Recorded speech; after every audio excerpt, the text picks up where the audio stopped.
जनसांख्यिकी के बारे में हम लोग कल चर्चा कर रहे थे पिछले 2-3 दिन से। आज हम जनसंख्या के सिद्धांतों के बारे में जानेंगे। जो जनसंख्या के सिद्धांत जो मार्क्स ने दिया था, आज हम उनके दिए सिद्धांत पर चर्चा करेंगे कि उन्होंने जनसंख्या के सिद्धांत के बारे में उन्होंने क्या कहा। तो मार्क्स ने जनसंख्या वृद्धि का जो सिद्धांत था वो उन्होंने जनसंख्या विषय जो ऐसे था, ऐसे ऑन पॉपुलेशन 1788 में उन्होंने ये लेख लिखा था, ऐसे ऑन पॉपुलेशन, जिसमें उन्होंने जनसंख्या वृद्धि के सिद्धांत को विकसित किया और उन्होंने लिखा कि मनुष्यों की जनसंख्या उस दर की तुलना में अधिक होती है, अधिक तेज़ी से बढ़ती है जिस दर पर मनुष्य के भरण पोषण के साधन, विशेषतः रोटी कपड़ा और मकान, बढ़ सकते हैं। इसलिए मनुष्य सदाई गरीबी की हालात में जीने के लिए दंडित किया गया है, क्योंकि कृषि उत्पादन की वृद्धि हमेशा जनसंख्या की वृद्धि से पीछे रही। माल्थस ने अपनी जनसंख्या वृद्धि का जो सिद्धांत दिया उसमें उन्होंने कहा कि जो जनसंख्या की वृद्धि दर है वो कृषि उत्पादनों के जो हमारे मौलिक संसाधन हैं, 3 ज़रूरतें, वैसे तो हमारी अनगिन असंख्य आवश्यकताएँ हैं, लेकिन 3 मौलिक हैं, रोटी कपड़ा और मकान। इस तरह एक मूवी भी बनी थी, रोटी कपड़ा और मकान। इन 3 के बिना गुजारा नहीं है। बाकी चीज़ों के बिना आप काम चला लेंगे, लेकिन इन 3 के बिना काम चलने वाला नहीं है। रोटी चाहिए, कपड़ा चाहिए और मकान चाहिए, ठीक है ना। तो उन्होंने कहा कि ये जनसंख्या की गति, जनसंख्या वृद्धि की गति तेज होगी और तब निश्चित रूप से जो उत्पादन है वो कम रहेगा, है ना। उन्होंने कहा कि जनसंख्या वृद्धि का अनुपात यदि अधिक है तो उत्पादन का जो दर है, यानी उत्पादन का मतलब कृषि उत्पादन है, जो हमारा अनाज है उसका दर, उसकी जो रेट ऑफ प्रोडक्शन है वो कम रहेगा, है ना। तो ऐसे में जो हमारे देश की गरीबी है वो लगातार बढ़ती रहेगी, गरीबी में कोई कमी नहीं है, क्योंकि जनसंख्या की वृद्धि की दर भरण पोषण के संसाधनों के उत्पादन में होने वाली वृद्धि की दर से सदा आगे रहती है।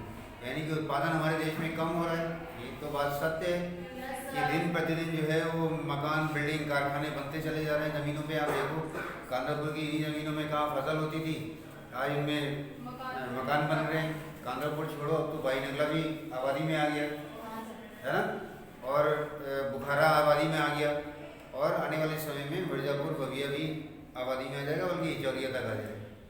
और जब आप हम लोगों की उम्र में आएंगे तब यहाँ से लेके बहुआपुर तक ये सब आबादी में होगा। और आज भी अगर आप जाएँ यहाँ से सिमरा तक ही जाएँ केवल, तो आप देखेंगे रोड साइड कितने तमाम कमर्शियल लोगों ने अपने कारोबार शुरू कर लिए, चाहे वहाँ रेता बजरी किया हो, चाहे शराब की भट्टी खुली हो, चाहे वहाँ पर राशन की दुकान खुली हो, चाहे वहाँ उन्होंने कुछ भी काम शुरू किया हो, लोगों ने अपने अपने रोजगार अभी से सेटअप करने शुरू कर दिए रोड के किनारे किनारे। यहाँ से लेकर फरीदपुर तक जाएंगे तो देखेंगे, वरना सिमरा तक तो है ही है, सिमरा से आगे कम है, लेकिन सिमरा तक खूब लोगों ने, जहाँ बस्ती है, आबादी है, गांव है, उनके आसपास तो लोगों ने खूब अपने कारोबार सड़क किनारे बना लिए। उनकी ज़मीनें थी, बना ली उन्होंने, अभी बना ली, कारोबार शुरू कर दिया और खूब पैसे कमा रहे हैं। आप देखें वहाँ हरदुआ मोड़ पर, जो मानपुर चिकटिया वाला मोड़ है, वहाँ अच्छा खासा कारोबार होता है, क्योंकि वहाँ बहुआपुर, हरदुआ, मानपुर चिकटिया, जल्लापुर, ये सब, और गुलाबनगर, जिगरी, ये सब पास पास गाँव हैं, बिल्कुल जरा सी दूरी पर। तो इन सब के लिए आवश्यकता की चीज़ें कहाँ मिल जाती हैं? मानपुर चिकटिया वाले किराए में मिल जाती है, हरदुआ के बाहर, हरदुआ वाला जो मोड़ है वहाँ मिल जाती है। जानते कि नहीं? जो बच्चे इधर की जानते होंगे वो जानते होंगे कि मुझे भी इधर की जानकारी है कि नहीं? ये आपको यहीं के और हम यहीं के, घर के यहीं के हैं, घर के है ना, अपने घर के घर में। तो ये सब रोड आपको जानकारी में होगा, कभी जाओ पापा के साथ तो लगेगा आपको जो मैंने कहा वो बिल्कुल सच है। या साइकिल से जाते होंगे तो आपको लगता होगा कि जो मैं कह रहा हूँ सही कह रहा हूँ। तो कहने का ये है कि जो खेती की ज़मीनें जब खत्म होती चली जाएंगी तो हमारा अनाज कहाँ होगा? आबादी क्रमशः बढ़ रही है, आबादी तो क्रमशः बढ़ ही रही है, लेकिन हमारा जो उत्पादन है वो कम हो रहा है। ये बात माल्थस के सिद्धांत से मैच करती है, माल्थस के सिद्धांत से मैच करती है। और दूसरी माल्थस के सिद्धांत से ये बात मैच करती है, हमारे क्षेत्र में तो मैच करती ही करती है, यहाँ से लेके आगरा तक मैच करती है, क्योंकि ये पूरी बेल्ट इलिटरेट बेल्ट है, अशिक्षित बेल्ट है। यहाँ से लेके आगरा तक यही हाल है, सैकड़ों बीघा जमीन बंजर पड़ी है, खाली पड़ी है, लेकिन काम नहीं कर रहे उसमें लोग, क्योंकि लोगों को घर बैठे हराम की तोड़ने की आदत पड़ी हुई है। पढ़े लिखे नहीं है ना, कि समझ नहीं है उनको। आज इन्होंने उनकी ज़मीनों में वही हाल है कि दूसरे लोगों ने ज़मीनें खरीद करके उसमें वो सोना पैदा कर रहे हैं, क्योंकि वो मेहनती लोग हैं, जाट लोग, सिख लोग, ये सब बड़े मेहनती वैरायटी होती है। और पुरुष तो पुरुष, महिलाएं, बच्चे सब काम करते हैं। उनके यहाँ लेबर कम, अपनी मैन पावर, अपने परिवार की मैन पावर ज़्यादा काम करती है, घर का काम भी और बाहर का काम भी। और आप देखो वही बंजर ज़मीनों में आज वो सोना पैदा कर रहे हैं। यहाँ से लेके चौवारी से शुरू हो जाता है, तमाम सब खादर की ज़मीनें, गंगा की कौड़ियों की ज़मीनों में खरीद के वो सरदार आज अनाज का ढेर लगा दे रहे हैं, राशन का ढेर लगा दे रहे हैं। और उनके पास सारे संसाधन है वहाँ पर, है ना। इवन कि उनके पास कंबाइन तक है, यानी कि धान और गेहूँ काटने की मशीन तक उनके पास, वो काफ़ी बड़ी मशीन होती है। और उसको सीजनल काम होता है उसका, केवल जब धान कटाई होगी तब और गेहूँ कटाई होगी तब, 2 ही बार उसकी उपयोग होता है, बाकी पूरे साल खड़ी रहती है। तो वो 2 महीने ये जब फसल कटती हैं तभी वो इतना कमा लेती है वो मशीन की उसे पूरे साल खड़े होने में कोई नुकसान नहीं। ठीक है ना। तो कहने का आशय ये है कि आप देख रहे हैं कि लगातार आबादी बढ़ रही है और हमारे लिए रहने का स्थान कम होता जा रहा है, यानी कि रहने का स्थान कम होता है, उत्पादन का स्थान कम होता जा रहा है। अनाज, जिन ये खेत जिसमें शांति बिन बना, ये धान के खेत थे, बहुत ज़बरदस्त धान होता था इनमें। कांदापुर की पूरी बेल्ट में धान बहुत ज़बरदस्त होता था, यहाँ से लेके और ये रोड किनारे बुखारा और ये मिर्जापुर और इतना इलाके, इधर बलिया से इधर का जो रोड है बुखारा वाला, उससे उधर नहीं, इधर का जो एरिया है ये धान की बेल्ट होती थी, यहाँ बहुत ज़बरदस्त धान होता था, समझे ना। क्योंकि यहाँ की जो मिट्टी है वो चिकनी मिट्टी है, चिकनी मिट्टी में धान और होता है। यहाँ की मिट्टी इतनी ठोस है कि अगर उस मिट्टी का डेला अगर किसी खोपड़ी में मार दें तो खोपड़ियाँ फूट जाएगी। मिट्टी का डेला अगर किसी को मार देंगे तो खोपड़ी फूट जाएगी। यहाँ की मिट्टी, कांदापुर की मिट्टी की बात कर रहा हूँ, पौड़ा नहीं करता है यहाँ पे जब नींव खुदती है। तो आप लोगों के अगर मकान इधर बने होंगे तो आप लोगों ने देखा होगा, अनुभव किया होगा कि पानी डाल के नींव खुदती है। क्यों? क्योंकि ज़मीन इतनी टाइट है, सख्त है कि आसानी से आप नहीं खोद सकते। जिनके भी मकान यहाँ हैं उन्होंने अनुभव किया होगा, अगर ये बात उनकी नोटिस में होगी तो, है ना। यहाँ ज़मीन की आसानी से नहीं खुदती। क्यों? क्योंकि जो मिट्टी है ना वो काली ची का मिट्टी है और वो मिट्टी सूखने के बाद वो लोहा लाट पत्थर हो जाती है, समझ गए ना। तो मार्क्स ने यही कहा कि जनसंख्या जब बढ़ेगी तो उत्पादन कम होता चला जाएगा, और उत्पादन जब कम होगा तो निश्चित रूप से हमारे देश में गरीबी बढ़ेगी। वही तब हमारे घर में अगर 20 लोग थे तो 20 लोग काम करने वाले भी थे। जब जॉइंट फैमिली थी तो सब मिलके काम करते थे। आज घर में 5 लोग हैं, 6 लोग हैं, कमाने वाला एक है, पापा, है ना। केवल अकेले पापा कमाने वाले, मेरे पापा, है ना। तो 5 लोग खाने वाले हैं और अकेला एक कमाने वाला है, तो पूर्ति कैसे होगी? क्यों ही नहीं, है ना। और जब हम गांव में थे तो हम सब ये चौहन्नी अठन्नी भी सब खेत में जाते थे, है ना, समझ रहे ना। और सब अपनी अपनी आयु के अनुरूप अपने अपने कामों में हाथ बढ़ाते थे और आयु से भी बड़े काम करते थे।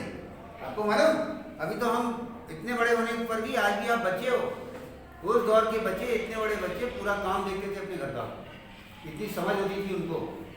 आज के बच्चे ग्रेजुएशन कर लेते, पोस्ट ग्रेजुएशन कर लेते, फिर भी बच्चे ही रह जाते हैं, उन्हें रोटी बनानी नहीं आती। उस दौर के बच्चे पढ़ते भी थे, रोटी बनाते थे, खेतों में भी काम करते थे और मम्मी पापा का हाथ ही बढ़ाते थे। और तब तो बहुत काम होते थे। आज के बच्चों को तो होगा ही नहीं, मम्मा मेरे नेल्स कर दे रहे। गोबर की और मिट्टी की लिपाई होती थी घरों में, कच्चे घर होते थे और हर हफ्ते लिपाई होती थी। हर 15-20 दिन में, महीने भर में एक बार लिपाई होती थी। नानी याद आ जाती थी।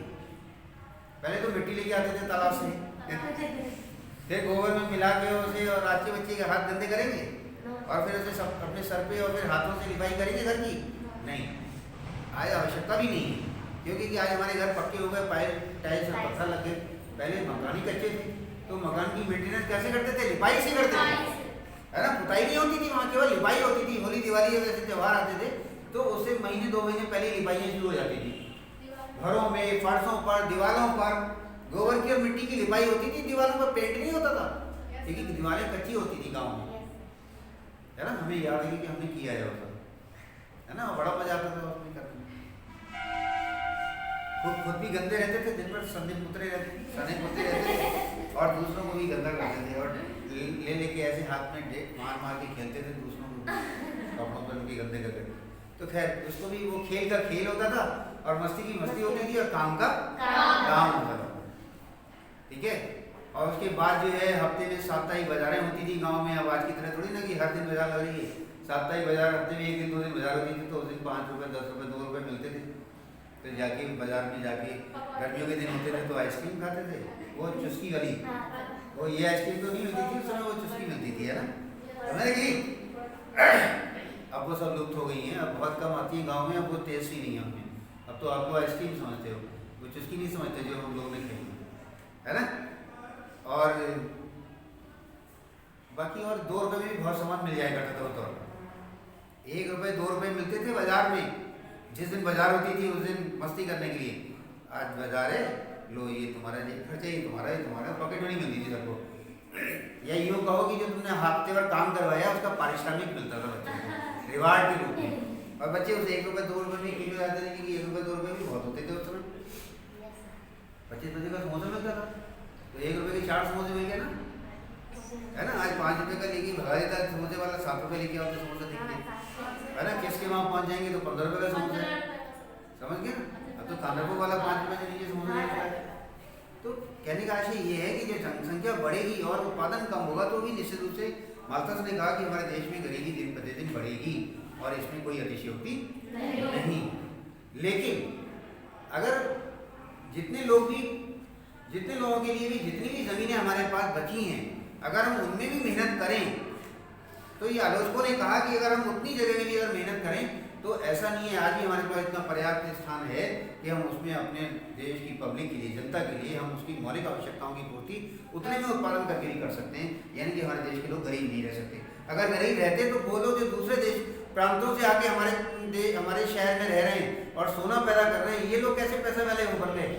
आज उन्हीं लोगों के पास हैरो भी है, ट्रैक्टर भी है, कल्टीवेटर भी है, कंबाइन भी है, सब कर लिया उसी मशीन से, उसी जमीन से, मशीन से नहीं जमीन से।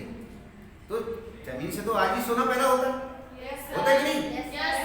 बस जरूरत मेहनत करने की, और मेहनत वाले लोग हम लोग हैं नहीं, हम लोग आलसी लोग हैं। हाथ पे हाथ रखे मुंह देखते रहते हैं, कब बारिश हो तब खेत में जो है वो जाएंगे। अभी बारिश नहीं हुई तो क्या परेवा करें, काहे का परेवा करें, हल ही नहीं गड़ेगा, है ना। अभी लोगों ने गेहूँ नहीं गाड़े हैं, लेकिन वहाँ हमारे स्कूल के पीछे वो राम मनोहर सिंह का खेत है, वो लड़के अभी से उन्होंने गेहूँ बो दिया अपने खेतों के, गेहूँ बो गए कल, क्यों उन्होंने अपने गेहूँ बो दी। कितने लोगों ने गेहूँ बोए होंगे अभी सोचो। और जिन्होंने पहले बो दी उनकी फसल पहले तैयार होगी, और जिनकी फसल पहले तैयार होगी उन्हें पहले अच्छी कीमत मिलेगी। और जब सबकी फसल तैयार होगी तो किसी को भी अच्छी कीमत नहीं मिलेगी। तब तो फिर तुम्हारी हट्टी पे तुम्हें जो भाव मिल रहा होगा भाव बेचो, समझ गए ना। जैसे धान था, अभी धान सबका तैयार हुआ तो 900 रुपये 800 रुपये धान ले रहा है किसान का, और वही किसान उनका धान सरकारी उस पर समिति में 1600 रुपये बिक रहा है। कितना बड़ा नुकसान है किसान को, सोचो। ये जो दलाल लोग हैं, जो बिचौलिए लोग हैं, वो किसान का धान खेत में ही 800 रुपये 900 रुपये खरीद ले रहे हैं, लेकिन किसान को पैसे की ज़रूरत है क्योंकि उसने फसल में पैसा उधार लेकर लगाया है, तो उसे तो देना है मैं सूद ब्याज की, उसको तो वो तो हैंड टू माउथ ही रह जाता है। फसल होने के बाद भी कुछ नहीं बचता उसको, और जो मेहनत करी वो माइनस में चली जाती है, क्योंकि उसको खेती करने का सलीका नहीं आता। एक बार में आप 3 फसल करेंगे तो 3 फसल करेंगे तो आय भी तिगनी होगी ना, और जब तक तिगनी आय नहीं होगी तब तक आपको आपको बचत नहीं होगी। काम कोई सा भी करें, आज आपको बचत की आदत डालनी पड़ेगी। क्यों? क्योंकि जो अचानक आने वाली इंसिडेंट हैं, जो तमाम घटनाएं हैं, प्राकृतिक आपदाएं हैं, उनके लिए आप तैयार नहीं होते। और प्रकृति सब बैलेंस कर देती है। देखिए हमारे देश की आबादी, पूरे विश्व की आबादी कितनी थी, लेकिन एक झटके में भगवान ने इस महामारी को फैलाकर करोड़ों मृत्यु दर महीनों में बढ़ा दी, है ना। अमेरिका की आबादी को बैलेंस कर दिया, फ्रांस की आबादी को बैलेंस कर दिया, जर्मनी की आबादी को बैलेंस कर दिया, और काफी हद तक हमारे हिंदुस्तान में भी आबादी को बैलेंस कर दिया। कितने सारे लोग चले गए कोरोना में, तो ये चले कहाँ गए? ये सब प्राकृतिक मार है जो हमें जनसंख्या के बढ़ने के अपराध में भोगनी है। यदि हम जनसंख्या इस कदर बढ़ाएंगे तो ऊपर वाले की मार हमें इसी रूप में भोगनी बढ़ेगी। और आप देख रहे हैं वहाँ तुर्की में जो भूकंप आया है, कितनी भयावह घटनाएं हुई हैं तुर्की में। अखबार पढ़ते हैं कि नहीं आप? क्या झूठ बोल रहे हो? हर परसों लगातार जो है वो वहाँ पर जो है फिलीपींस में और तुर्की में और फ्रांस में भी कुछ हिस्से में बहुत ज़बरदस्त तूफान चल रहा है। कई बिल्डिंगें, पूरी की पूरी बिल्डिंगें गिरी, तमाम सारे लोग उनमें जमीन जायज हो गए। तो ये सब प्राकृतिक आपदाएं हैं। जब जब अति करते हैं हम, तो भगवान कोई ना कोई दंड हमको देता है। जो बच गए वो भाग्यशाली, और जो चले गए वो दुर्भाग्यशाली। समझ गए कि नहीं? लेकिन जो बच गए वो भी बच गए, इस बात का धन्यवाद भगवान को नहीं करते हैं। और उसके बाद फिर वही 2 के 10, 10 के 100 और 100 के लाख करने में लग जाते हैं, बगैर भगवान का ध्यान और स्मरण किए हुए। फिर वही क्रम, अभी भी कोई सुधार नहीं। बच गए हम, जश्न तो मना रहे हैं, हमें कोरोना ना आए हो, हमारे घर में काऊ को कोरोना ना आए हो, है ना? हम बड़े खुश हैं। अरे उन परिवारों से पूछिए जिनके परिवारों में हो गया और उनकी घर बढ़िया सब डॉक्टरों ने भिजवा दी। समझ में है ना? और डॉक्टर इतने बड़े नोचू थे, एक तो ऊपर से ये संक्रमण और ऊपर से सारे बड़े डकैत डॉक्टर, और एक ही अखबार में, एक ही मीडिया ने डॉक्टर की कोई आलोचना नहीं की। बस स्कूल स्कूल स्कूल स्कूल की फीस, स्कूल स्कूल की फीस। अरे स्कूल वाले लुटेरे हैं, जो लुटेरे हैं उनको नहीं कह रहे कोई भी। क्यों? क्योंकि वो अखबार को पैसा से विज्ञापन देते हैं। अखबारों की कमाई के सोर्स हैं डॉक्टर्स के खिलाफ वो लिख नहीं सकते, स्कूलों के खिलाफ चाहे जो लिख सकते हैं। एक ही मुद्दा मिला पूरे कोरोना में, अखबारों ने, मीडिया ने एक ही मुद्दा दिखाया कि बस इनके मर जाए इनके स्कूल वाले के, है ना? स्कूल ना गलवाओ, पढ़ाई ना रहे हैं और फीस फोकट में ले रहे हैं, है ना? डॉक्टर कोरोना में एक पर्चा एक बार में दिखाने के 600 रुपए ले रहा है। अभी कोरोना लगभग निपट गया है। पिछले समय की बात छोड़िए, जब मैंने मम्मी को दिखाया था अपनी, अभी पिछले दिनों पत्नी को कोई दिक्कत थी, स्मॉलाइटिस की प्रॉब्लम हो रखी है, तो ये तो मैंने दिखाया डॉक्टर को। तो 600 रुपये उसकी पर्चा थे, 800 रुपये का पर्चा बनाया और वहाँ लिखा हुआ था नोटिस बोर्ड पर, पर्चा केवल 1 दिन मान ली। अब आज फिर दिखाने जाऊँगा, 800 रुपये फिर देना होगा। तो मतलब डॉक्टर इतने बड़े, इतने उन्होंने मनुष्यता इतनी त्याग दी है, इतने प्रोफेशनल हो गए कि उन्हें कोई सहानुभूति नहीं। और देख ही क्या रहा है, जब प्लास्टिक डाल रखी है, पेशेंट इधर बैठता है, डॉक्टर उधर, और बैठेगा पूरा किट पहन के अपना, और वो फेस शील्ड लगा के और ग्लव्स पहन के, और ये जैसे सबसे पहले यही बनेंगे, तो उन्हें मरने से इतना डर है, और मरने से डर भी नहीं रहे, और मरीजों को लूट भी रहे। अरे जो बीमार है उस पर कुछ तो दया करो, कुछ तो सहानुभूति करो। तुमने 600 की 800 रुपये फीस कर ली, तो भी कम से कम पर्चा 5 दिन मान्य था, 5 दिन तो वैलिड रखो उसको तुमने। अब लेकिन ये सब अपराध कहाँ जाएंगे? ये सब अपराध यहाँ के यहीं जाएंगे। कई सारे डॉक्टर्स भी, बड़े बड़े डॉक्टर्स भी निपट गए इस कोरोना में, और अभी और निपटेंगे। और नहीं निपटे तो लोगों, इन डॉक्टर्स को अपंग संतानों के रूप में संतान प्राप्त होती है। कितने सारे डॉक्टर्स के बच्चे अपंग हैं। क्यों? क्योंकि ये कर्म, और ये लोगों की, मरीज दीन दुखियों की जो हाय है वो कहाँ जाएगी?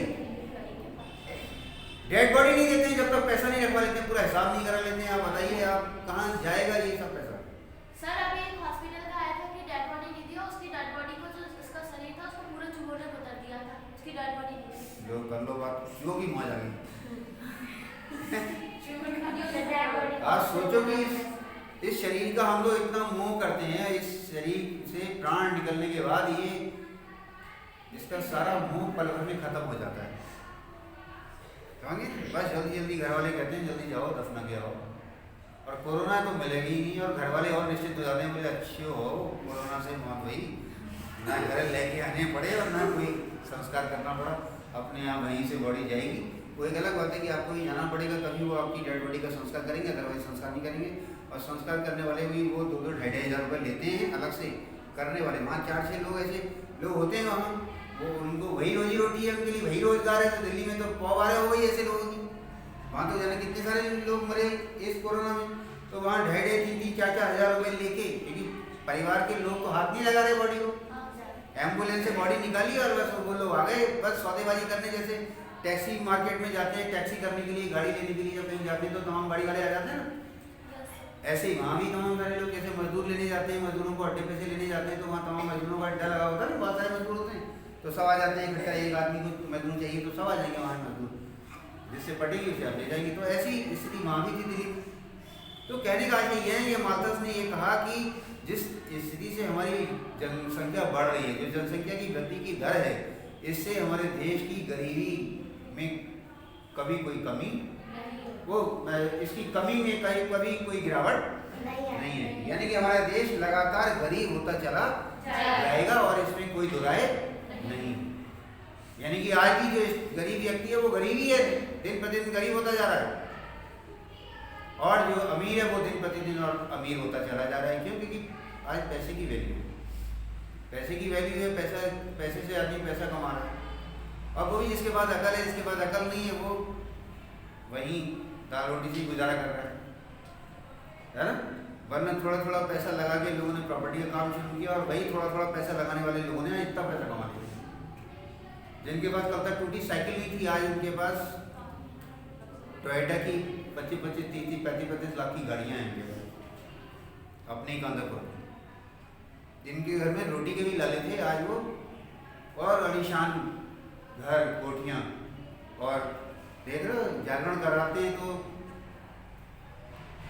5-10 लाख रुपए के आर्टिस्ट को बुला के जागरण कराते हैं। कांदापुर में कराया, चाहे वो उनने कराया ओम प्रकाश जी ने, चाहे वो विजेंद्र पटेल ने कराया, 2 जागरण बड़े हुए हमारे कांदापुर में, है ना।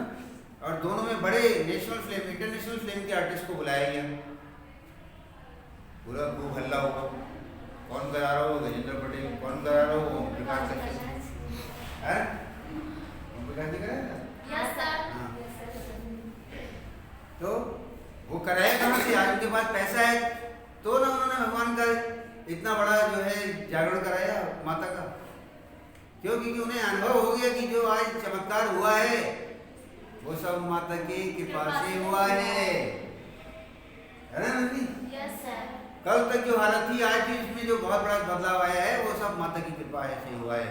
इसलिए उन्होंने जब भी कभी 2 साल पहले कराया था, तो उन्होंने इतने सालों में जो कमाया उससे एक बार कम से कम माता के नाम पर, उन्होंने जगराते के नाम पर खर्च तो किया, उसमें पैसा खर्च तो हुआ।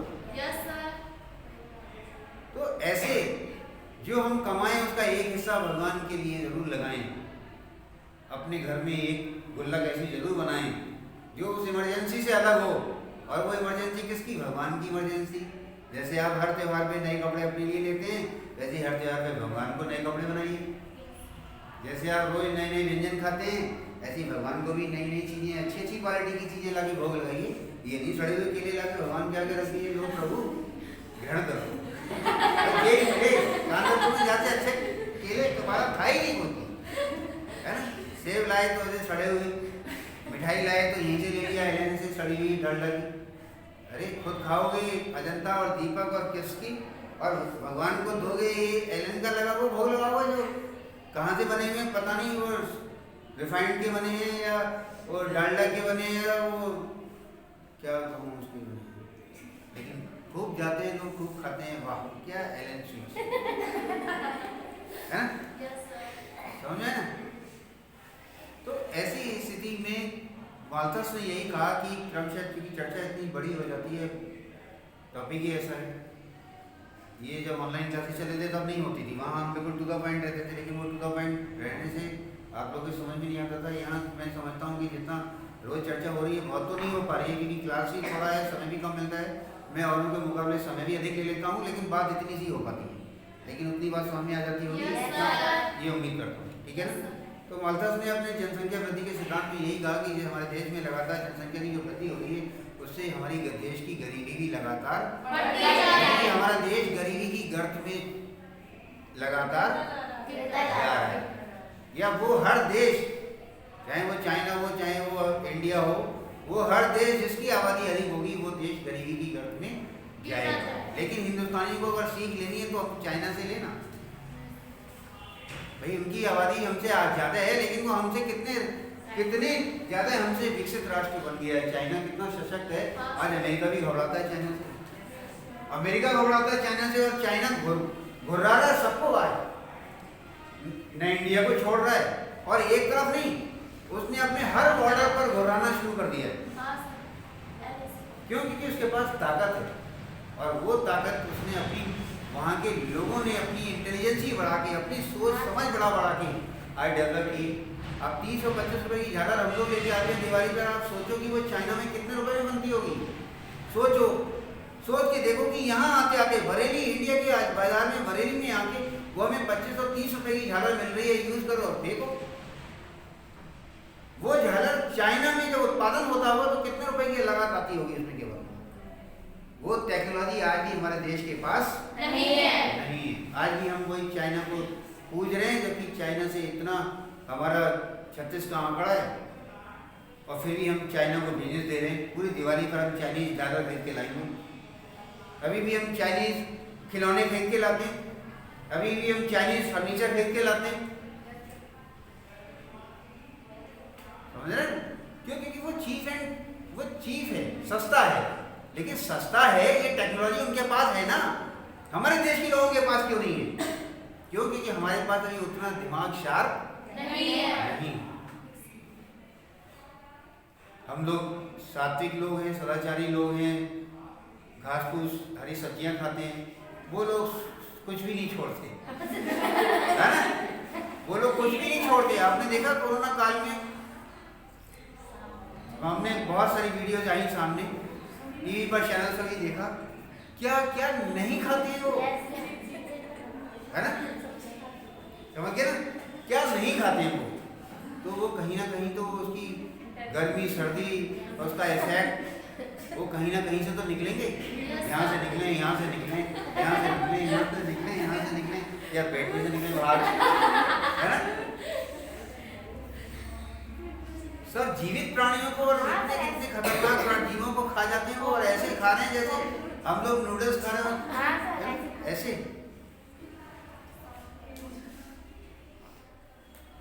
हमारे यहाँ तो अभी किसी ने खाने की सोची नहीं है। छोटे छोटे जीव खाते हैं, बड़े भी खाते हैं, लेकिन इतने इतने भयावह जीवों को नहीं खाते हैं जैसे उन्होंने वो चमगादड़ को खा जा रहे हैं, है ना? वो तमाम सारी चीज़ों को खा ले रहे हैं। वो एक ही उदाहरण नहीं ले रहा मैं, और तमाम सारे ऐसे खतरनाक खतरनाक जीवों को मैंने, उनको फ्राई होते हैं ऐसे जैसे मोमोज की दुकान पे मोमोज लगे होते हैं ना, ऐसे उनके मार्केट में, जहाँ उनके मार्केट लगे हुए हैं वहाँ चाइना में, तो वहाँ पे वो मॉल के अंदर और बड़े बड़े शॉपिंग कॉम्प्लेक्स के अंदर ऐसे ऐसे जीवों को रखा हुआ है, और जितना खतरनाक जीव उतनी उसकी कीमत ज़्यादा है ना? समझे ना? हमारे यहाँ जैसे अच्छी सब्जी लेंगे तो वो ज़्यादा महंगी होगी, वहाँ जितना जहरीला और विषाक्त जीव होगा उसका फ्राई किया हुआ उतना ही और महंगा होगा मिलेगा, है ना? टेस्ट करना हो तो तुम लोग भी जो है बीजिंग जा सकते हो, ठीक है? और ये जो शहर है जहाँ से इनका कोरोना शुरू हुआ था, आप उन शहरों में जा सकते हो, वहाँ सबसे पहले शुरू हुआ और सबसे पहले मार्केट खोल गए वहाँ वुहान में, है ना?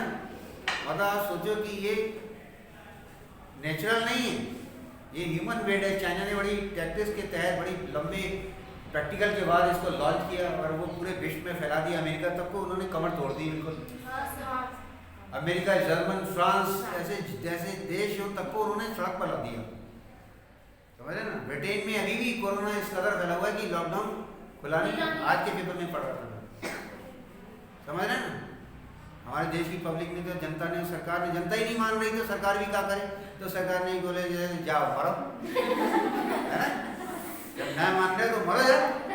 तो पब्लिक भी घर बैठ गई, सरकार भी घर बैठ गई, पब्लिक तो मानिए ना रही। उसने ना मास्क लगाया, ना लगाओगे, ना लगाओ, है ना? और ना दूसरे से कहेंगे तुम लगाओ, है ना? क्योंकि हमें कोरोना हो ही ना, हमारे दिमाग में बैठा हुआ है कि हमें कोरोना ना हो। क्यों? क्योंकि हम लोग इंडिया में इतने रफ एंड टफ रहने वाले लोग हैं। गांव में देखो बगल घुटना के घूम रहे हैं वाला, हमने और आपने स्वेटर निकाल लिया। मैंने कल, मेरे को अच्छा फील नहीं हो रहा था, सुबह से मेरी तबीयत ठीक नहीं थी। आज मैंने कल ही कह दिया भाई मेरे वुलन कपड़े निकालना, मैं नहीं, मेरा काम नहीं चलेगा, है ना? तो अपने मैं तो वुलन में आ गया। आप लोगों ने को भी मैंने स्वेटर पहन के आने के लिए कहा, इसीलिए क्योंकि मौसम बदल रहा है। और इस समय बीमारी दस्तक दे रही है, बिल्कुल दरवाजे पर खड़ी हुई, कभी भी आ सकती है। लेकिन गांव में नेक से बालक है? अब एकाध हो तो कपड़ा हो भी मेरे बालक में कहाँ कपड़ा लेके आवे और कहाँ तो सिलवा में, तो वे अकेले है ना खेतन में सवेरे सवेरे घूम रहे हैं, कोई पॉटी कर रहा हो, कोई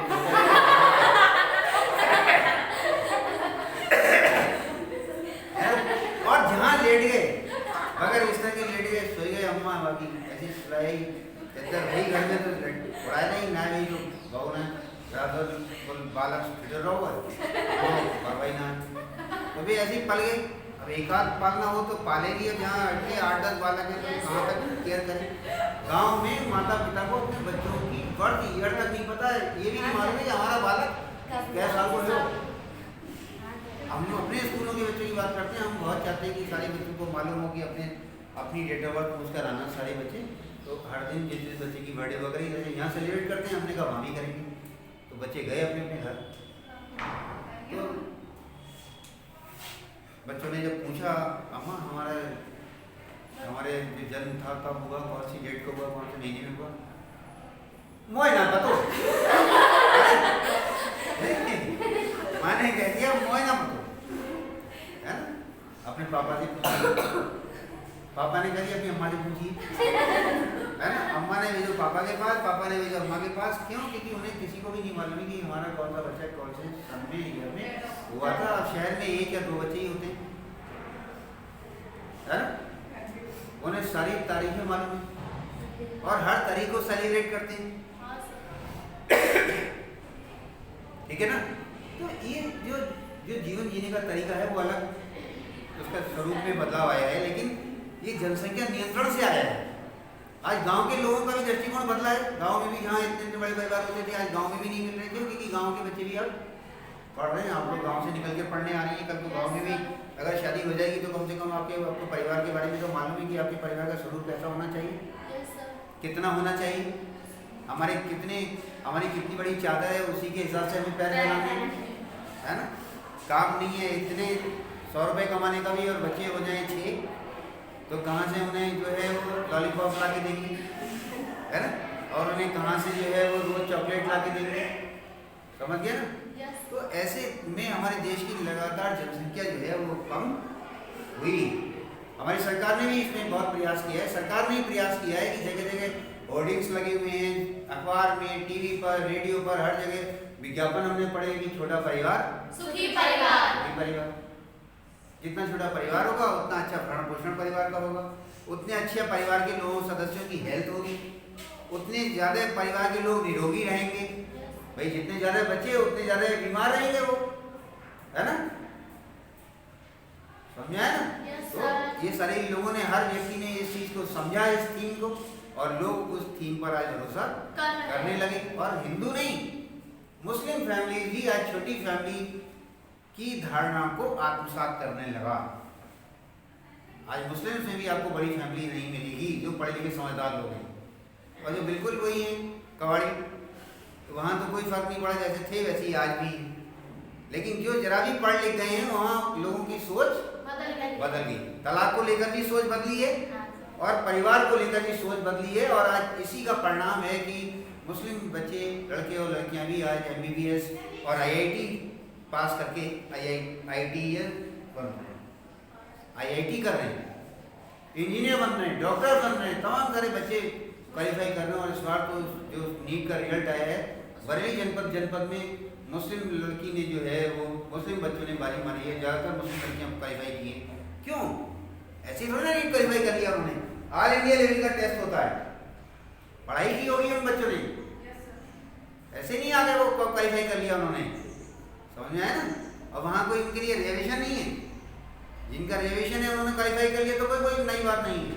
लेकिन जो जनरल कास्ट के मुस्लिम बच्चे हैं, शेख हैं, पठान हैं, है ना, तो वो उन लोगों के लिए कोई रिजर्वेशन नहीं है, उन्होंने जनरल कैटेगरी में मेरिट हासिल की है, उन्होंने आप लोगों की तरह मेहनत करके मुकाम हासिल किया है और वो नीट की परीक्षा को क्वालिफाई करके वो डॉक्टर बनेंगे, है ना। तो माल्थस ने अपने सिद्धांत में यही कहा कि जनसंख्या की अगर का आकार बढ़ेगा तो हमारा देश, वो देश भी, वो कोई सा भी देश हो, जिस देश की आबादी बढ़ेगी वो देश गरीबी की गर्त में जाएगा। लेकिन आलोचकों ने ये कहा कि ये कहना कोई साइंटिफिक नहीं है। यदि ऐसा होता तो चाइना आज गरीब क्यों नहीं है? अगर ऐसा है तो आज इंडिया में इतनी गरीबी क्यों नहीं है जितनी पहले थी? आज उसमें कितना चेंजेस आए हैं। आज हमारे देश में जो गरीबी दर है वो उतनी नहीं है जितनी पहले थी। अगर हम 50 साल पहले की देश की हालत की बात करें, 20 साल पहले की 80 के दशक की बात करें, आज तो हम 2000 में आ गए, 21वीं सदी में चल रहे हैं। अगर हम 18वीं सदी की बात करें, 19वीं सदी की बात करें, तो 20वीं सदी की बात करें तो गरीबी थी। हमारे गांव में एक एक मकान कच्चा था, छप्पर पड़े हुए थे, खपड़ेल पड़ी हुई थी। आज गांव में भी कोई मकान कच्चा नहीं है। गरीब से गरीब आदमी के मकान में भी लेंटर पड़ा हुआ है कि नहीं है? तो गरीबी कहाँ रही भाई? पहले 500 रुपए बीघा जमीन थी, आज 50,000 रुपए बीघा जमीन है। समझ में आया? तो वो 50,000 कह रहा हूं, 50 लाख रुपए बीघा है ना? तो ये हाल है कि जमीन जो है वो सोने से भी ज्यादा कीमत की बिक रही। और गांव के वो बेवकूफ किसान अपनी जमीनें बेच बेच के एक स्कॉर्पियो ले ली और एक मकान ले लो, थोड़े से कपड़ा बना रहे, बस समझ रहे कि हमने तो बढ़िया काम कर लो। और जिन्होंने जमीनें बेच दी वो जमीनें बेच बेच के एक दिन ऐसा आएगा कि जमीनों का बेचा हुआ पैसा भी खा लोगे, सब खर्च कर लोगे और जमीनें तो चली गई। तो एक दिन आपकी पीढ़ी जरूर सड़क पर आएगी। हमारे गांव में बाई नगमा में जो रसोइये काम कर रही थी वो सब करोड़पति हैं। खाना बनाने का काम कर रही थी, उन्हें केवल सरकार 1500 रुपए दे रही थी और उन्होंने अपनी जमीन का एक टुकड़ा बेचा, करोड़पतियों का मकान बना लिया, लड़कों के ब्याह करा रहे, काऊ को इलाज करा लो और अब मौज कर रहे हैं। रसोइये का काम छोड़ दो, बोले अब हम क्या हैं? अब आप सोचे कि वो रोटी बनाएंगी, लेकिन एक दिन वो फिर उसी स्थिति में आएंगे, पक्का आएंगे, है ना? जमीनें बेच बेच के प्रधानी लड़ रहे हैं गाँव में। नारायण ने भी ऐसी करा, लालकरण ने भी ऐसी करा, और जो लड़ाई वो भोगा चुका है वो, है? लेकिन प्रधानी कोई थोड़े बहुत पैसे में नहीं लड़ी जाती। पब्लिक बड़ी होशियार है, जाऊ से पैसा लेगी, भाऊ से पैसा लेगी, जाऊ की दारू पिएगी, भाऊ की दारू पिएगी, जाऊ की रोटी खाएगी, भाऊ की रोटी खाएगी, जाऊ कोई पाजे लेगी, भाऊ से साड़ी लेगी, वहां से मिठाई को डिब्बा लेगी और वहां से हलवा लेगी, है ना? सबको स्वागत है गाँव में। काऊ को मना नहीं करते कि हम तुम्हें वोट नहीं देंगे, क्यों? क्योंकि सबसे माल मिल रहा हो। पूरे 5 साल तो प्रधान पहचानते ना है गाँव वालों को, लेकिन जब इलेक्शन आते हैं तो गांव वाले 6 महीना से पूरे आराम से मौज के लेते हैं, क्योंकि गांव में तमाम प्रधानी के दावेदार खड़े हो जाते, तमाम, है ना? अब ये दावेदार जो हो जाते हैं एक एक पब्लिक का ध्यान रखते हैं। वैसे ना ध्यान रखेंगे काऊ को, जब इलेक्शन आवे हो तो बड़ा ध्यान रखेंगे। आपके घर में कोई शादी ब्याह हो तो आएंगे, अभी आपके घर में कोई शादी ब्याह हो तो जिसे बुलाएंगे वो सब आएंगे, और इलेक्शन निपटने के बाद क्या वो बुलाओगे? कोई ना हो, टाइम ना, समझ गए? इलेक्शन का टाइम हो, आप किसी गांव के प्रधान को छोड़ो, आप किसी सांसद विधायक को, जब इलेक्शन का टाइम हो आप किसी को बुलाओ, कोई रास्ता चलते ऐसे ही आ जाएगा। और अभी किसी को आप लाखों रुपए का इंतजाम करके बड़ा सा आयोजन करके बुलाओ तो नखरे दिखाएगा, बोला शर्मा जी टाइम नहीं मिला इसलिए नहीं पहुंच पाया। जैसे फंक्शन में वहाँ धर्मेंद्र कश्यप जी को और IAS मिश्रा पप्पू वर्तल को बुलाया था, भाई जब तो पहुंच गए टाइम से पहले और विधायक जी नहीं आए, लड़के को भेज दिया आपने, समझ में? मतलब टाइम लिया हुआ है, जैसे भाई साहब से टाइम लिया वैसे उनसे भी टाइम लिया, दोनों की सहमति लेके कार्यक्रम रखा। पिछला जो फंक्शन पिछले साल किया था वहाँ दोनों को आना था और किसी को बुलाया नहीं उसके अलावा। भाई हमारे दोनों इस क्षेत्र के वो ये सांसद वो विधायक दोनों को बुलाया, दोनों की सहमति लेके बुलाया। भाई साहब तो 15 मिनट पहले पहुँच गए, वो कार्यक्रम के आधे के बाद उनका बेटा पहुंचा, वो फिर भी नहीं है, और बाद में बोले मास्टर साहब हम फंस गए, ऐसे ही बोलते ना वो, बोले मास्टर साहब हम फंस गए, विक्की तो पहुंच गए, विक्की है ना? तो धर्मेंद्र कश्यप जी ने कितना टाइम दिया? 15 मिनट पहले पहुंच गए और उन्होंने कम से कम आधे से भी ज़्यादा कार्यक्रम पूरे टाइम मौजूद रहे, तो इससे फल मिलता है। हमारा रिप्रेजेंटेटिव हमारे बीच बैठा है तो इससे बड़ी और क्या बात होगी? तो कहने का आशय यहाँ पे से इतना सा है कि हमारी सोच ये जब नहीं बदलेगी, अगर हमारे देश की आबादी भले ही बढ़ जाए आलोचकों ने ये कहा, जो माल्थस के सिद्धांत की आलोचना करने वाले जो आलोचक थे उन्होंने ये कहा कि आबादी से गरीबी का कोई लेना देना नहीं। अगर आबादी से लेना होता तो गरीब देश, सबसे ज्यादा गरीब देश चाइना होता। अगर आबादी सबसे ज्यादा चाइना की है तो सबसे ज्यादा गरीब चाइना होता। आज सबसे ज्यादा सशक्त चाइना है, अमेरिका भी कुछ नहीं है उसके मुकाबले, है ना। आप सोचिए कि जो 35 रुपए की झालर यहाँ बेचकर दुकानदार कमा रहा है, चाइना वाला 5 रुपए में बना के भी कमाई कर रहा है उसमें। हमारे पास वो टेक्नोलॉजी क्यों नहीं है कि हम भी 5 रुपए में झालर तैयार करें, और वो 5 के बाद जो 35 के बीच की जो 30 रुपए बचे, वो 30 रुपए हम अपने देश के लिए कमाएं, हम अपने देश के लिए अर्न करें। ये सोच उनके पास है, हमारे देश के पास नहीं है। हमारे देश के लोगों की सोच क्या है कि तब काम करेंगे जब ये तो मिला हो, और ऐसे नोट बटोरेंगे, थोड़े पैसों की नौकरी ना करेंगे। आप किसी काम वाले को भी घर में बुलाओ काम के लिए तो वो पहले पूछेगी कितने पैसा मिलेंगे, और 1000-1500 बोलोगे तो बोले अरे इनमें क्या हो, कितने मिलने चाहिए, बोले अरे 5000 तो वहाँ मिल रहे रक्षपाल में। ऐसे बोलोगे जैसे वाकई में 5000 मिल रहे हो रक्षपाल में। इतना झूठ बोलते हैं लोग, लेकिन क्या करें। ऑटो वाला है यहाँ खड़ा हुआ है, 20 मिनट से आप देख रहे हैं उसे, और उससे कहा कि भैया लाल फटाक तक छोड़ दो, कितने पैसे लोगे, बोला 50 रुपये। बोला थोड़ा कम में काम ले चला, बोला ना 50 से 1 रुपया कम ना लेंगे। 20 मिनट पहले से खड़ा था, 20 मिनट और खड़ा रहेगा, लेकिन 20 रुपए लेकर लाल फाटक जाके 10 चक्कर में 100 रुपए 200 रुपए नहीं कमाएगा, लेकिन 1 घंटे में बैठा रहेगा, 50 रुपए ही लेगा।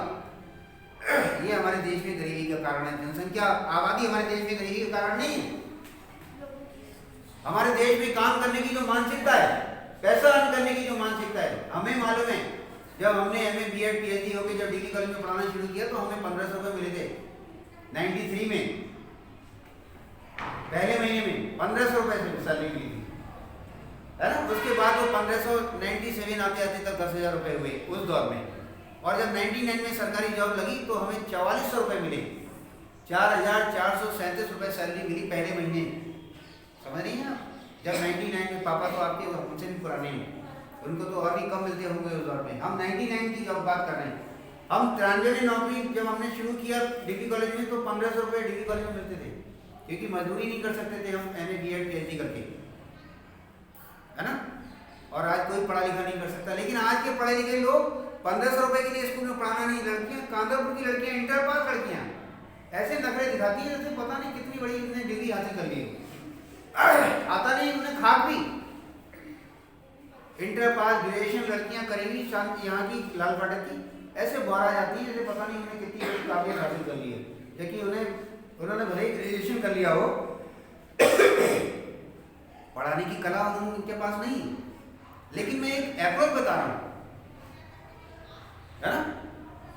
जब यहाँ तमाम हम जब भी वैकेंसी निकलती है, जब अप्लाई करते हैं लोग, तो तमाम बच्चे आते हैं, कांदापुर की लड़कियाँ आती हैं, महिलाएं आती हैं, हम 5000 रुपये शुरू करते हैं।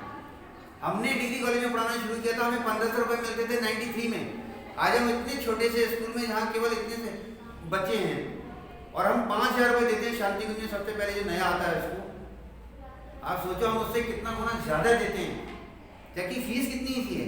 1000 रुपये आप 3 महीने की फीस देते हो, या 1300 रुपये आप 3 महीने की फीस देते हो। अभी इंटर करने के बाद आपके पापा को पता चलेगा, नानी याद आ जाएगी जब इतनी मोटी फीस आपकी छमाही में जाएगी।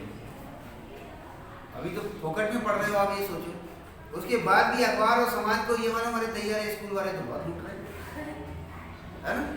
1000 रुपये 3 महीने की फीस, आप सोचो क्या 1000 रुपये की क्या वैल्यू है। सब्जी वाला करवा देता है बाजार में,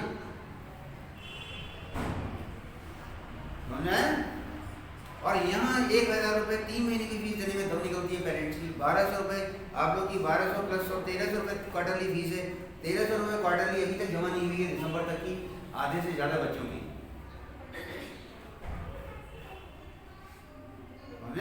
तो ये जो हमारी मानसिकता है, आबादी गरीबी का कोई कारण नहीं होती है। जो माल्थस के सिद्धांत के जो आलोचक थे, उन्होंने अपनी आलोचना में ये बात सिद्ध की, और ये बात प्रामाणिक है।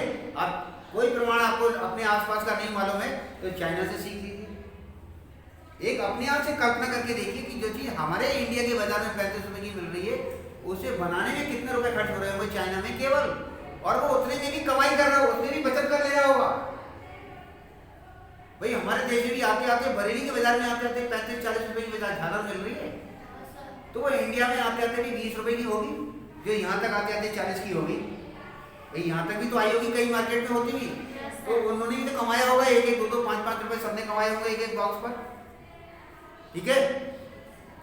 चाइना से चलते एक झालर की कीमत 40-10 रुपए से ज्यादा की नहीं आई होगी, 10 रुपए से ज्यादा की उसका वैल्यू नहीं लगी होगी, और 5 रुपए उसकी बनवाई में खर्च हुए होंगे, केवल कच्चा माल में लिया होगा, तार ये बल्ब कहाँ से बना लिया उन्होंने, इतना सस्ता प्रोडक्शन की टेक्नोलॉजी चाइना के पास कहाँ से आई, सोच के देखिए, कल्पना करके देखिए। अगर ये टेक्नोलॉजी और ये सोच हमारे देश के युवाओं की हो जाए अगर, तो हमारे देश के बच्चे भी कहीं भी कुआं खोद सकते हैं। काय का कुआं? पैसे का कुआं, समझ गए ना। लेकिन हमारे देश के बच्चों को इससे मतलब नहीं है, तभी उठाएंगे एते मिलेंगे, है ना। अभी मैं काम वाले की बात कर रहा हूँ, टीचर्स की, तो मैंने बताया आपको काम वालों के हाल ये है ना। पैसे हर साल बढ़ते रहने चाहिए, काम हर साल कम होते रहना चाहिए। मतलब हरामखोरी की कदर बढ़ गई है जिसका कोई ठिकाना नहीं। काम वालों को काम वाले कम से कम 50,000 रुपये देते हैं महीने में, कहाँ से दें बताइए। स्कूल बंद था लेकिन 5,000 रुपये महीने पर कंटिन्यूसली सफाई वाला रहा, क्योंकि सफाई तो होनी थी। अगर आज 8 महीने बाद स्कूल खोलता तो यहाँ बैठने लायक नहीं होता रूम, होता क्या बताइए। आप लोग 2 दिन के लिए चले जाते हैं मामा की, बुआ की, मौसी के, उसके बाद अपने घर में आके पहले सबसे पहला काम सफाई का करते हैं। 2 दिन में इतना डस्टिंग हो जाती है, और यहाँ आते तो इतने आले जाले और इतनी मोटी मोटी परतें होती है, समझे नहीं। और अंदर घुसते तो मकड़ी के जालों में सब चेहरे पे जाला लग जाता और मकड़ी ऊपर चढ़ती। ये यहाँ देख रहे हैं कि जाला नहीं है, इसलिए है कि कंटिन्यूसली हर दिन स्कूल की हर रूम की सफाई होती है, इसलिए ज़्यादा नहीं है, इसीलिए इसे कहते हैं प्राइवेट स्कूल। और सरकारी में सरकारी नौकर है, वहाँ सरकार उन्हें पैसा देती है और इतनी तनख्वाह देती है, और वहाँ सफाई वाले कितना काम करते हैं, किसी भी सरकारी स्कूल की बिल्डिंग की किसी भी स्कूल के एक कमरे में जाके दिखाइए, पता चल जाएगा, है ना। तो काम करने की मानसिकता नहीं है हमारे यहाँ, हरामखोरी की मानसिकता है। तो हमारे देश में गरीबी इस कारण बढ़ी कि जब 100 रुपये मिलेंगे तभी जाएंगे, 10 रुपये के 10 चक्कर नहीं लगाएंगे 10 रुपये में, 100 रुपये की जब एक फेरा मिलेगा तब जाएंगे, है ना। ऑटो वालों ने पैसे बढ़ा दिए, कोरोना हुआ सबसे पहले, कोरोना उनके लिए हुआ। 10 रुपये 15 रुपये यहाँ से फाटक तक 10 रुपये लेगा, तब आपको फाटक तक ले जाएगा ऑटो वाला, और फाटक से जो चौकी चौराहे 10 रुपये दे उसके 15 रुपये कर लिए, और जो हम 10 रुपये में चौकी चौराहे से शांतिकुंज तक 10 रुपये में आ जाते थे, उसमें 20 रुपये 25 रुपये बल्कि कभी कभी 30 रुपये खर्च होते हैं, तब आते हैं। यदि भाई जब कभी कोई गाड़ी रह जाए, बाइक रह जाए, या कोई आड़ी गाड़ी पंचर हो जाए या खुद पंचर हो जाए, या तो ऑटो में ही लग के जान दी, तो ऑटो वाला 30, 35, 50 रुपये से कम नहीं लेता शांतिकुंज तक छोड़ने।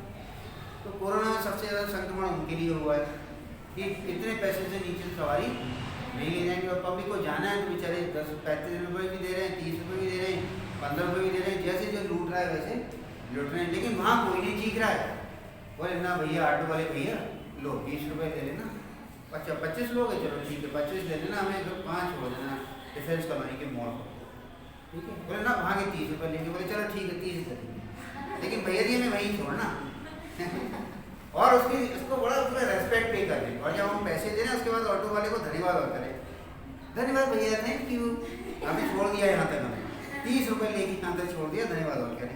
और स्कूल वालों के लिए रोज कोर्स रही, है ना। ये हमारे देश की पढ़े लिखे समाज की सोच है, ये सोच हमें कैसे आगे बढ़ा सकती है, इस पर आकलन करने की सोचिए। ये बात आपको चर्चा करने की नहीं है, वो इसलिए चर्चा की जा रही है कि हमारी मानसिकता कहाँ है। हमारी मानसिकता में कोई सुधार नहीं आया, भले ही हमने BA, MA, BSc, MSc और जाने क्या क्या कर लिया हो, लेकिन अभी भी हमारी सोच वहीं की वहीं है। और फीस के लिए कौन चिल्ला रहा है? जो समर्थ है, बाकी किसी काम के लिए बढ़ रहा है। सरकार ने दीदी का पैसा बढ़ा दिया, ये बढ़ा दिया, वो बढ़ा दिया, किसी चीज की कोई दिक्कत नहीं है, सबको दिक्कत यहाँ है ना। तो इसके बारे में हम कल आगे और चर्चा करेंगे। माल्थस का सिद्धांत, जनसंख्या वृद्धि का सिद्धांत, समझ में आ गई बात है? Yes sir. माल्थस ने अपनी जनसंख्या के सिद्धांत की वृद्धि के सिद्धांत में ये कहा कि जिस देश की आबादी बढ़ेगी उस देश में गरीबी भी, उस देश को गरीबी की गर्त में ले जाने से कोई नहीं रोक सकता। जिस देश की आबादी जरूरत से ज्यादा बढ़ेगी लेकिन आलोचकों ने कहा कि आबादी से देश की गरीबी का कोई लेना देना नहीं। अगर देश की आबादी कर्मशील होगी, उसके पास अप्रोच होगी, तो कोई भी देश, जैसे हमारे पास अभी ताज़ा उदाहरण है चाइना को हम ले सकते हैं कि चाइना इतने देश में आबादी में नंबर 1 होने के बाद भी उन्होंने अपने देश की आबादी पर भी कंट्रोल कर लिया है ना, और अपने देश की इकोनॉमी को भी इतना स्ट्रॉन्ग कर लिया कि अमेरिका भी आज उनसे डरती है। समझ गए? आएगी बात, चर्चा कल शुरू करेंगे। स्टॉप कर दीजिए, पॉज कर दीजिए।